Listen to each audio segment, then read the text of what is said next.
ঢাকাই সিনেমার প্রিয়দর্শিনী খ্যাত চিত্রনায়িকা মৌসুমী সিনেমা থেকে দূরে আছেন বেশ কবছর ধরেই। রূপালী পর্দায় এই নায়িকার উপস্থিতি না থাকলেও খবরের শিরোনাম হয়েছেন বারবার। গত বছরের 14ই অক্টোবর একমাত্র মেয়ে ফাইজাকে সঙ্গে নিয়ে আমেরিকায় গিয়ে আর ফিরে আসেননি। এর আগে যতবারই গিয়েছেন 1 মাসের মধ্যেই ফিরেছেন।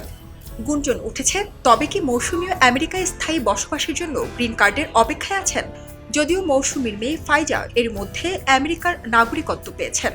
মৌসুমীর একটি পারিবারিক সূত্র খবরের কাগজকে জানিয়েছে, মৌসুমী ঠিক কবে নাগাদ দেশে ফিরবেন তা এখনও সিদ্ধান্ত হয়নি। আমেরিকায় তিনি তার মা, বোন, মেয়ে ফাইজার সঙ্গে সময় কাটাচ্ছেন।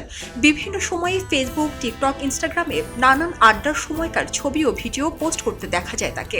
এর ফাঁকে বিভিন্ন বাঙালি কমিউনিটি শোতেও অংশগ্রহণ করেছেন তিনি।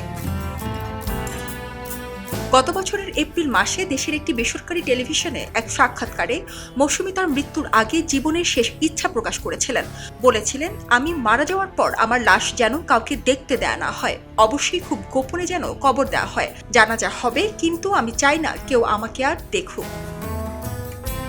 এছাড়া মৌসুমী অনুরোধ করেন মৃত্যুর পর তার ছবিগুলো যেন সবার ফোন থেকে মুছে ফেলা হয়, এমনকি টিভি চ্যানেলেও যেন ধুম ধাড়াক্কা কোনো ছবি দেখানো না হয়।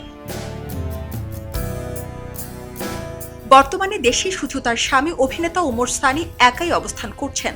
জানা গেছে, মৌসুমী দীর্ঘদিন বিদেশ থাকার কারণে স্বামী ওমর সানিও মানসিকভাবে ভালো নেই। তার রেস্টুরেন্ট ব্যবসাও দিনকে দিন লোকসান দিয়ে যাচ্ছে। আর মৌসুমীর ছেলে ফারদিন এখন দুবাইয়ে ব্যবসা শুরু করেছেন।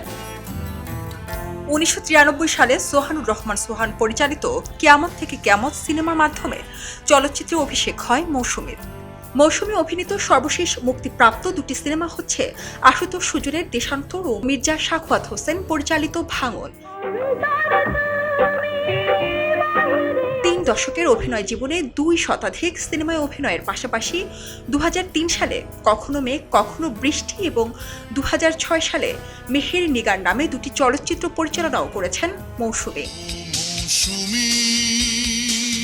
ডেস্ক রিপোর্ট, খবরের কাগজ। এলো খবরের কাগজ, নিখাত, নির্ভীক, নিরপেক্ষ।